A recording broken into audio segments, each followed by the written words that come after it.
আমরা যে ফ্লাড কন্ট্রোলের আমরা সাইটের যে জেই বিশেষ করে জেই ফারুক আহমদ রেই আমরা দায়ী করি। কেননা আজকে বিগত এক মাস থাকিয়া এক মাসের চেয়ে বেশি হইব আমরা এই বাংলিকা আমরা থানার লগে অনেক যোগাযোগের চেষ্টা করে তাই আমরা লগে যোগাযোগ পর্যন্ত করতে মানে রাজি নাই। তাই এমন একটা ছেলের লগে যোগাযোগ করে যে ছেলের একটা মেকুর পর্যন্ত নাই যে এই মেকুরকও তার ভিতরে পানি ঢুকলে যে তার ক্ষতি হইব ওইরকম একটা ছেলের লগে যোগাযোগ করেন যাই করিয়া ও ছেলে রিপোর্ট দেয় যে ঠিক আছে বান তাইনো অফিসও গিয়া কইন ঠিক আছে। এখন এসডিও স্যারের লগে যোগাযোগ করলে কইন যে ফারুক আছে তোমরা সাইটর থানার লগে যোগাযোগ করো আমরা তো পুরা ডিস্ট্রিক্ট লইয়া আমরা ঘুরতে লাগে।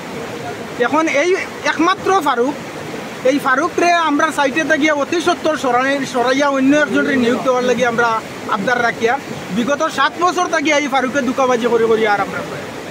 শুকনা হইলে ফারুকে টাকা নাই শুকনা হইলে এই যে এক সপ্তাহ রোদ দিছে এই আমরা বারবার কইছি যে এই এক সপ্তাহের ভিতরে আমরা বানটা করিয়া দেন কইছি আর ফ্লাড করতো না 11টার সময় বান মানে এই বান্ধর কারণে অন্তত 500 পরিবার মানুষ বর্তমানে গড় ডুবাইয়া সারছে আরও তো যত দূর যাইব আরও বেশি হইব। ডিপার্টমেন্টের খেওয়া আইসে না এখন বড়খলার MLA স্যার আইসলা তাই নিয়ে দেখিয়া গেছেন